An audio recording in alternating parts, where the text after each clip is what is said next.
بسم اللہ الرحمن الرحیم۔ السلام علیکم ناظرین، ایک انتہائی دلچسپ اور ایمان افروز واقعہ پیش خدمت ہے۔ اس واقعے میں بتایا گیا ہے کہ انسانوں کے ساتھ ساتھ جن بھی آپ رحمت اللہ علیہ کے انتہائی فرما بردار اور تابع تھے۔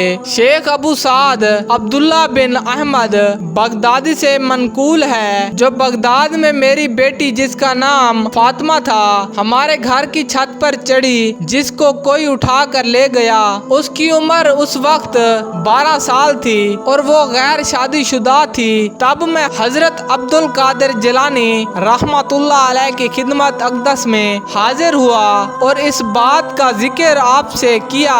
آپ نے فرمایا، آج کی رات تم کڑک کے جنگل کی طرف جاؤ، 5ویں ٹیلے کے پاس جا کر بیٹھو، زمین پر اپنے گرد ایک دائرہ کھینچ لو اور خطہ کھینچتے وقت یہ کہنا، بسم اللہ النیت سید عبد القادر جیلانی رحمت اللہ علیہ۔ پھر جب تھوڑی رات گزر جائے گی تو تمہارے پاس جنوں کا گروہ آئے گا، جن کی مختلف صورتیں ہوں گی، تم ان سے مت ڈرنا، اور جب صبح ہو جائے گی تو اس وقت ان کا ایک بادشاہ ایک لشکر کے ساتھ آئے گا، تم سے تمہارا مطلب پوچھے گا، تم کہنا کہ مجھے سید عبد القادر جیلانی رحمت اللہ علیہ نے تمہاری طرف بھیجا ہے، اور اس سے اپنی لڑکی کا حال بیان کرنا۔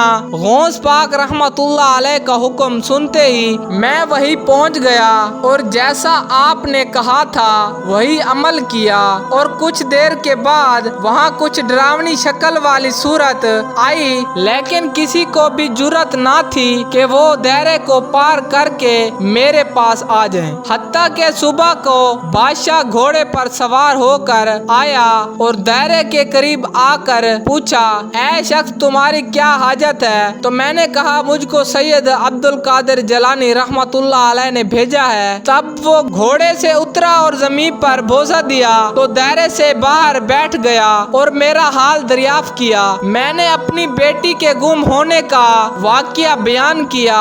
اس نے اپنے ساتھیوں سے کہا کہ یہ کام کس نے کیا ہے؟ وہ تھوڑی دیر کے بعد ایک جن کو پکڑ لائے جس کے ہاتھ میں وہ لڑکی تھی، اور بتایا گیا کہ یہ چین کا جن ہے۔ اس سے دریافت کیا گیا کہ تجھ کو کس چیز نے آمادہ کیا کہ کتب کی رکاب کے نیچے چوری کرو؟ اس نے کہا کہ میں نے اس کو دیکھا اور اس کی محبت میرے دل میں آئی، بادشاہ نے حکم دیا اس کی گردن اڑا دی جائے اور مجھ کو میری بیٹی حوالے کر دی۔ میں نے اس سے کہا کہ آج رات جیسا معاملہ کبھی نہیں دیکھا۔ عورتوں کا عبد القادر جیلانی رحمت اللہ علیہ کی اس قدر تابع داری کرتے ہوئے اس نے کہا، بے شک وہ اپنے گھر میں بیٹھے ہمارے جنوں کو دیکھتے ہیں، حالانکہ دور کے رہنے والے ہوتے ہیں، وہ دیکھتے ہی اپنے مکانوں کی طرف آپ کی غیبت سے بھاگ جاتے ہیں، اور اللہ تعالیٰ جب کسی کتب کو مقرر فرماتا ہے تو اس کو جلو عرض پر